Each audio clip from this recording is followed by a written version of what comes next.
Hello, here we are again, back on your screens and guests in your homes.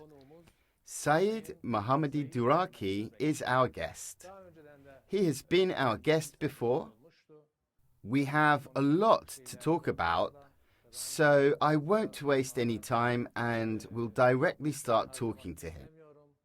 Today we will make some very important statements. Yes, Mr. Duraki, welcome to our program. I'm sure that you will make some very important explanations in this program as well, and the time will probably not be enough, but we will endeavor to convey this important information to the audience. I reviewed our last 2 or 3 programs that we had with you, and I tried to learn more about you.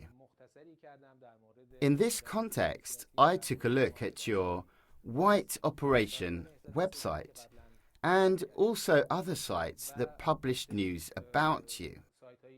One topic that caught my attention is that in 2003, you founded the White Operation in the United Arab Emirates. Is this correct? Yes, this is right. And according to what I saw on various sites, you said something like, the world is about to go down, in 3 languages. This is exactly what it says. Yes. Maybe the rulers of the world know what this means. Maybe the great rich also know. But ordinary people have not heard anything about it so far. Nobody knows about this topic. I would like to ask you to give a more detailed explanation on this topic to our audience. You're a great businessman. You could continue working or pull back and rest. You could retire. After all, you have no financial problem. But when we put everything aside and focus on explaining the spiritual problem, I think that when you say the world is about to go down, there is more behind it, and there is so much more explanation needed. I would be glad if you could explain this a little more to our audience. You have asked a beautiful question. First of all, I greet you. At the same time, I would like to send my regards to the people of my own country, Iran, to the people of all Arab countries, the honorable people of Anatolia, and to the people of the whole world. My speeches are about the spiritual, economic, and political matters, and I have always emphasized to you and other journalist friends in previous programs. Since 200 years, the whole world is unable to handle the problems in these areas. As you said, the world's leaders know this. All these executives, leaders, politicians, international large companies, oil companies, all of them know me. Our work started in Kuwait. But in the world, they don't talk about Kuwait as much as they do about Dubai or the United Emirates. And that is why most people don't know what kind of country Kuwait is. Dubai is one of the 7 big cities in the United Emirates. And everyone knows Dubai wherever you go. But only the prominent rulers of that world know that Kuwait is a very rich and beautiful country. There is even an expression among them. Wherever it is very beautiful and looks like paradise, they say it is like Kuwait. Yes. Behind the scenes of the world economy, Kuwait has a very big role. When I went to Kuwait for the first time, after I lived there for a while, someone included me in his oil company and we went to Iran together. That was the period when Rafsanjani was the president of Iran. Later, this company also opened in the United Arab Emirates, and my experiences increased. In these times, I had the opportunity to get some information and documents. This happened step by step, and as you have already said, This is not an issue that will fit in 1 or 2 hours or 5 or 10 hours of interviews. But today we want to explain and open up this secret, and the world leaders know among themselves, to ordinary people, to the people of Iran, to the Arab, to the Turkish, and the people of the world, regardless of race in the West or East. Yes. Meanwhile, I've seen and learned what happened behind the scenes of the world administration in the United Arab Emirates in 2003 and afterwards. I said that there is only one family that rules the world. This is how it is. This family also owns the world's greatest wealth and has dominated the world spiritually, economically, and politically in all countries, in the Eastern and Western countries. Now let's get to the part that concerns my own area. I am an Iranian. Some documents came and passed through my hands. I learned these through some of my relatives. Of course, these people were like brothers or my father for me. For example, about 20 years ago, I was 32, 33, and they were around 70 to 80 years old. There were some who were 90 or even close to 100 years old. These were the oil kings of the world, such as British Petroleum Company, we call BP. We found the world's first oil well in the city of Masjid Suleiman in Iran. Among them, I saw a family with a lot of spiritual, economic, and political powers. Even in the spiritual area, they had millions of workers under their control. Even in Judaism, Christianity, and Islam, they also have financial powers. They have assets and they meet all the needs of their employees. Through them, they even publish religious books and describe these religions as they wish. They spread these about Judaism, Christianity, and Islam. Especially as an Iranian, I paid much attention to Iran. For example, me, Mohammadi, was raised as a Shia. There is a certain tradition in that comes from the family. My mother's side, my father's side, the people of Iran, all the Shias have a lot of respect for the Ahli Bayt, or the Imams of the Shia sect, Hazratin Ali, Hazratin Hussein, Hazratin Hassan, especially the tomb of Imam Reza, whom they count as the 8th Imam and whom they love is also in Iran.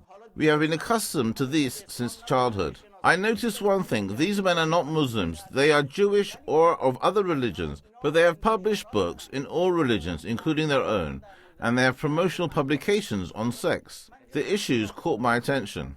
When these religions speak of knowledge and books, do they give correct information about these religions, or distorted information? This is the most important part of this topic.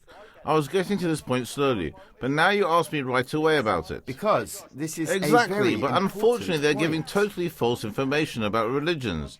In other words, they are deliberately spread false information about the Prophet Moses, the Prophet Jesus, and the Prophet Muhammad, and the 3 sacred religions and sects. They are spreading superstition. They have hundreds of thousands of employees around the world, especially in Iran. I don't know what the universe wanted from me, so that I stopped pursuing trade and money and started to pursue these issues. They started to become curious about this. Now, I don't know if God wanted it or how it happened, but they also gave me this information. For example, these men made an agreement about Iran about 200 years ago. It was the period of the Safavid sultans at that time, and the capital of Iran was Isfahan. History teachers need to confirm this. I say these things based on documents, and when I've seen them with my eyes, and on what my seniors between the ages of 70 and 100 told me on the island while they hosted me. Later in the years between 2006 and 2008, I had to face some problems in Dubai. I went to jail and got out, and finally came to Anatolia, and people from all over the world came to me to make meetings. I found out that there's an important official protocol regarding Iran. This protocol was written 200 years ago in Isfahan. These people have told me that the entire spiritual, economic, and political environment of the world is actually consisting of business.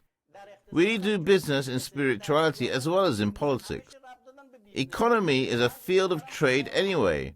They said I asked how all this started, and they answered, we made this agreement 200 years ago, and it was about spirituality, politics, and economy.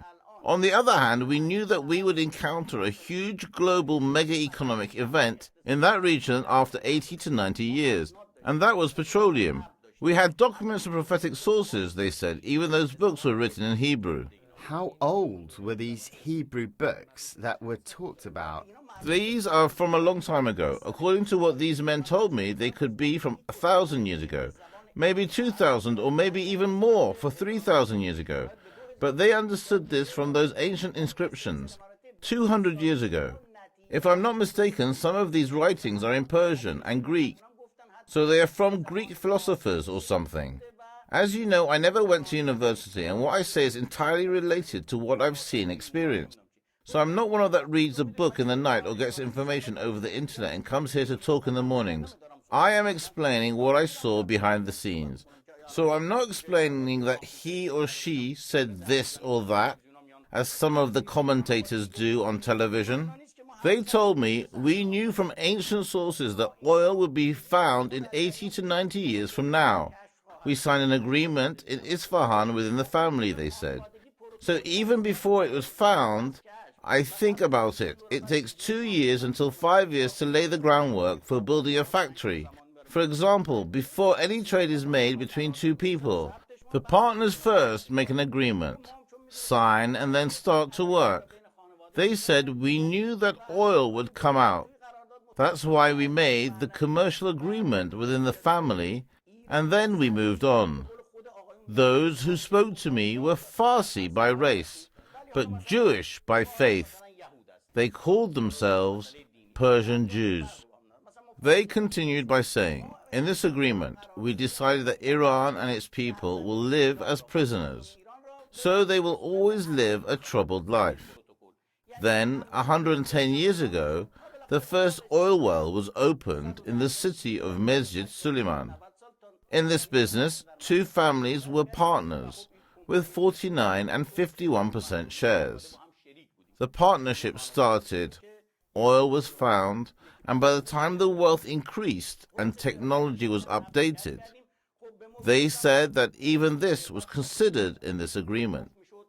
If in the future technology would develop a lot, the fortune would multiply. With discovering oil, airplanes would be invented and airports would be built.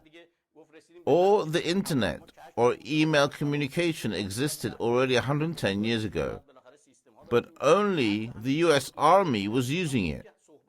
In other words, about 100 years ago, the American Army was contacting over the world by email, then it spread to the public. Yes, they said this. The people of Iran must always be in captivity, and from there we must spread the economic activities of our oil companies to the whole Gulf and the region of Arab countries. Yes. And later we thought, if in the future business would develop a lot and the Arabs wanted to rebel and create problems, this would be problematic for us. We wrote into our agreement that we would also kill them in that case. So, if our project was going to be threatened spiritually, politically, economically, then the Arabs should also be killed. They said the Iranians will be in captivity and the Arabs will be killed. Then, in the same agreement, we also thought about the people of Anatolia, which live in a region that has a very ancient and historical background, as we have had many problems with this people in the past 200 years.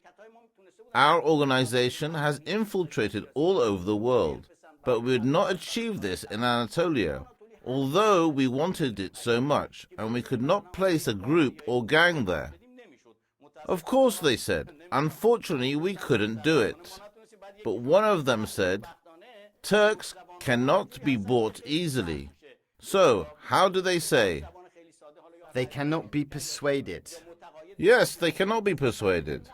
This is why we're always blocked in Anatolia. Then they told me, we left Anatolia to the end so that the mineral, oil and gas assets would not be discovered. You might remember that we already talked about this in a previous program. The friends could find it in the archives. I told you that Anatolia has the most oil and gas in the world. If it was examined, it might be more than in Saudi Arabia, Qatar or Iran. The bottom of these lands is full of oil and gas. Therefore, they continued. They said, we must always keep Anatolia under siege and control. So it's kind of the last gate, the last shelter. Let's leave this for the end, so let's continue our activities in the rest of the place spiritually, economically and politically to earn from there, and let's leave Anatolia to the end. In short, this was the content of their agreement. Then they told me our oil trade progressed and we held a meeting in Najaf 50 years ago. And in that meeting, an agreement was made with a person named Ruhollah, known to Iranians as Imam Khomeini, and it was joined by Indian companies. We met Khomeini and 4 others there. One of those was the Ayatollah Sanea, they said. As you know, he passed away 2 or 3 days ago. I was close friends with him, also with his brother Hassan Sanei, especially during the time of Khatami, and I was making an effort to spread these news at the time, and I was asking if Iranian scholars knew about this. Actually, I'm emphasizing this for the sake of humanity and its future, and since this puts weight on my shoulders, I will spread it to the whole world no matter how, even if I have to give everything and my life. It's okay, because the goal is a great goal, and the salvation of the world is at stake. Anyway, my friend Ayatollah Sanei was also present in that meeting, and another 4 people. So, Khomeini, Sanei, and 3 others. That makes 5 people. Where? In the city of Najaf in Iraq, 50 years ago. After this agreement was made, there was another one made in France, and again it covers spiritual, economical, and political areas, and 15 people joined this meeting. That was 2 years before the Iranian Revolution, so I guess this was 43 years ago. Yes. Of course I could be wrong. Those involved know better. I can only say what I saw and what I can document, and I had no time to review those documents before I came to talk here. But I can present those documents in the name of humanity and for the salvation of the Middle Eastern people. Some people always shout out slogans for the unification of the Islamic world. If this unification is really wanted, then it needs to be started somewhere. But when we look at it, 70 years ago, Israel was founded. And since 70 years, Palestinians and Israelis are killing each other, and none of them knows the reason why. However, all of these games are the work of the ruling group that I call Global Crime Gang. This criminal gang is ruling the Middle East and the whole world spiritually, economically, and politically. Anyway, we said that another agreement was made in France. There were 15 people, one of them was Khomeini. Yes. Following this, the Iranian Revolution emerges and the Iran-Iraq war continues in 8 years. Thousands of billions of dollars of wealth were wasted. Iraq is ruined. Iranians are being destroyed. The people of Iran are getting poorer and becoming what they are today. After the Kuwait war starts, the incident of the September 11th takes place. Afghanistan is invaded. On the other hand, the so-called Arab Spring revolutions take place. The situations of Libya, that of Hosni Mubarak. Actually, Hosni Mubarak was given the nickname Dunya, which means as much as mother of the world, and then this mother of the world is put into jail and shown in a cage. This is how all Arab countries were intimidated. But this is the essence of the matter. I'm sorry, but they disgrace Arabs in the world. Hosni Mubarak is put into jail, Gaddafi gets killed, and Arab countries and Arab people are made despicable and are disgraced. This is what the Spring Revolution was about, and later it was Syria's turn and is still continuing. And then the ISID and Iraq issues, and so on. Right now, all they have on their mind is the last stage. I said this here in 2012. My brothers who heard me speaking are my witnesses. I said Anatolia is the last stage. But nobody understood then what I meant by calling it the last shelter. But thankfully, they finally started to understand. Yes, it is the last shelter, and this is why I'm speaking here. This is a story that they created in the spiritual, economic, and political areas. that the Arabs should be destroyed as despicable and disgraceful. They also laugh about the Iranians. Someone even said to me, "Sorry, you have all our tenants in Iran." I asked, "How so?" My dad was a very hard-working and he brought a place to tuck our heads. He laughed and said, "No, I am not speaking about your personal homes. We are talking about the Iranian grounds. Iran is our property as a country, and we have been renting it out for 200 years. Yes, that's exactly what I mean. 200 years we've been renting it out. Yes. Later, they opened the topic up more. But I won't go into it, because this would take too long. In short, they said that the Iranians were tenants. The situation of the Arabs is obvious. Our Anatolia is left. Then where does it all go? Eastern lands, the territory of the Soviet Union, that they call the ancient East, and even Poland, So, East the Germany. Eastern Bloc. Yes, right, bloc. Later they said, we destroyed the Eastern Bloc. We took Gorbachev, but the system was disrupted somewhere and we could not achieve what we aimed. That's why today's Russia is a country with the same powerful system during Putin's rule. And they said this is a very big problem for us, and we even wanted to make the countries of the Western Bloc unite, as we are part of it, and so our family could rule the whole world from there. But there were some obstacles with this matter, and now we got to know you, Mr. Mohammadi, your mood and the events in Dubai, and the fact that you spent 2 years and 10 days in prison, and recited the Quran there. It is also in the camera recordings. Then you were miraculously released. We also knew that you invested in Iran and in Kuwait companies and the Sabah dynasty. We were following it from a distance and we thought we would get your death news a month or two later. But then we saw that you were even more resilient and we saw you survive by eating once every 24 hours. That's why we became friends with you, they said. Later, I gave them some spiritual information about Judaism, Christianity, and Islamic religions and sects. They asked me, "Why do you know all of these things?" I said I did not receive any education on science or religion. I don't even have an economic or political education. But this information comes to me, I said. After this, we started to have more frequent contact, and slowly they confessed to me and asked, "How can we compensate for the bad deeds we have done in these past 200 years so that the spirit of our grandfathers can rest in peace?" And said, "Now, as the grandchildren of our grandfathers from 200 years ago, we have all kinds of opportunities and power in the world today." Of course, as I said before, they only earned $1,500 trillion from Middle Eastern oil in these past 110 years. Plus, there's also the commission of $150 trillion. They said to me, "How can we give this fortune back to the real nations? We cannot go on television and talk to the people. They wouldn't give us permission." From all the leaders in the world, they only took Father Bush to the island and hosted him. They would not take anyone else. They would not even take the Queen of England there. The Queen of England? Yes, the Queen of England. "But we hosted you," they said. "You go anywhere freely anyway. We are even responsible for damages of the First and Second World Wars. Sometimes when we cannot get along with each other, we shoot other countries and nations. We shoot the neighbor.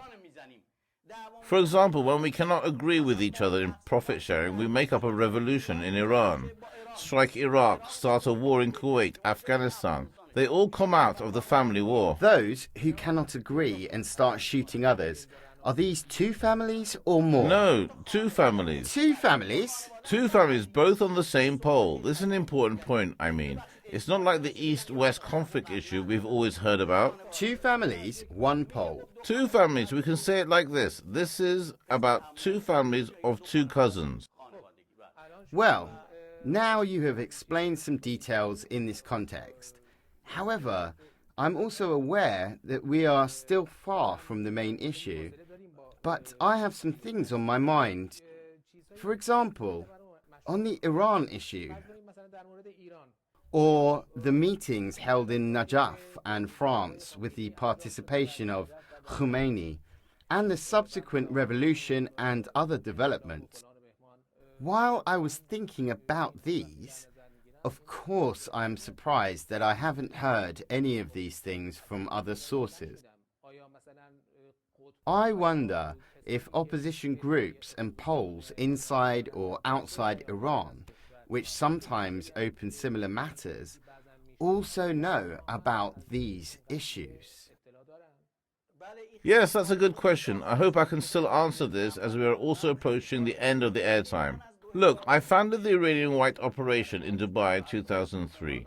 The sheikhs there told me to let go, but I said that it was also important because the matters are spiritual. But there are also economic aspects and political aspects. In Iran, its leader knows me since the Rafsanjani era. All his men know me very well and know that I've spoken. They fully know the voicemails I sent while living here in the past 4 to 5 years.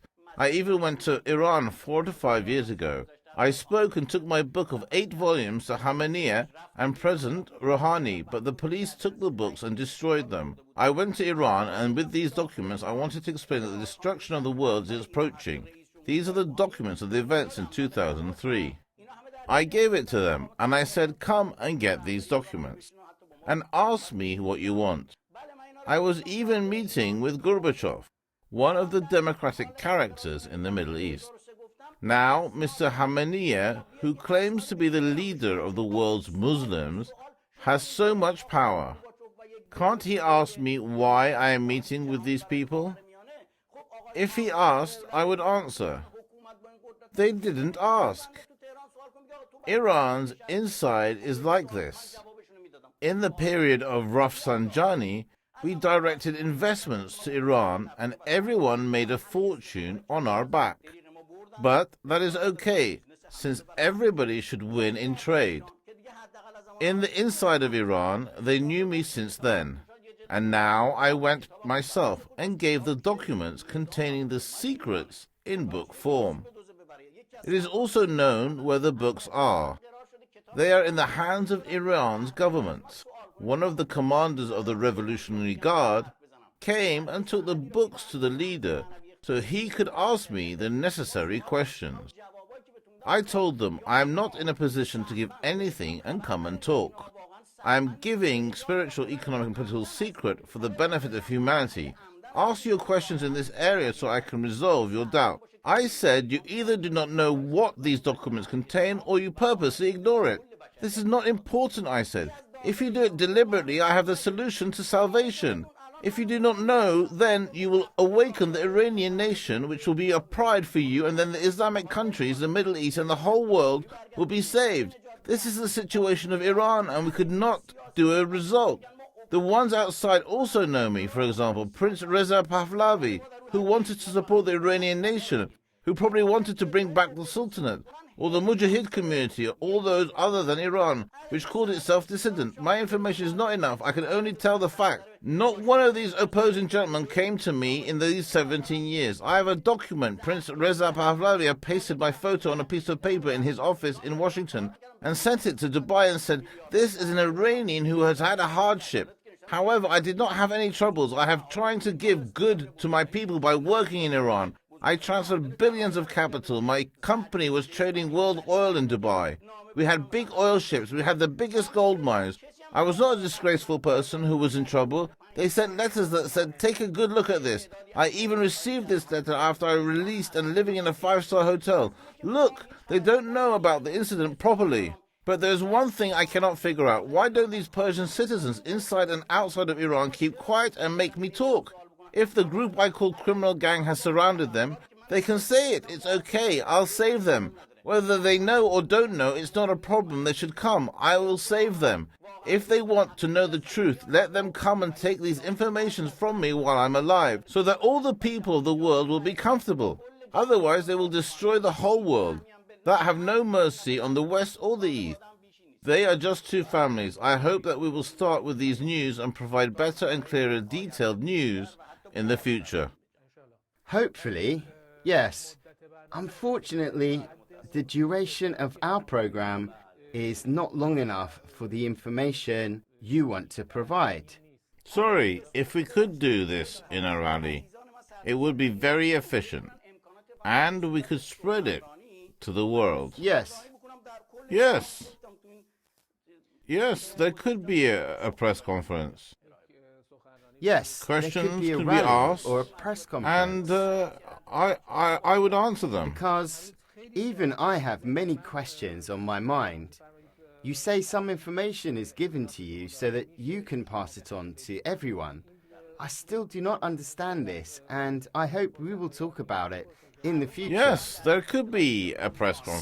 So, if it comes Questions to you can be to tell asked, they can everyone, ask me why don't they directly, spread and it I to would the be public happy themselves? to answer all Why the don't they tell questions they me, for wanted. example? Just ask Let me. them spread it Why are they themselves. giving those secrets Yes. to Muhammadi? They say this has only spiritual reasons. The problem is that if there is only one source Yes, on the yes. subject, it also comes to mind that it is an asparagus. Yes. Is this guy telling the truth? Yes, is he writing yes, a yes, script? yes. Yes, I hope you will be a guest of By our the way, I program don't again, have enough skills and to write a script. It is necessary to go and get an education for this. I'm just telling the truth that I see behind the scenes. After the White Flower incident in Dubai and the dream of the three prophets, they were giving me these informations on a spiritual level, and they completely silenced themselves and expect me to spread the news to the world after they will Yes, come I hope themselves. so. We will again be with you in the future Yes, too short. because Yes, the topics yes. are numerous Hopefully, and yes. time is short.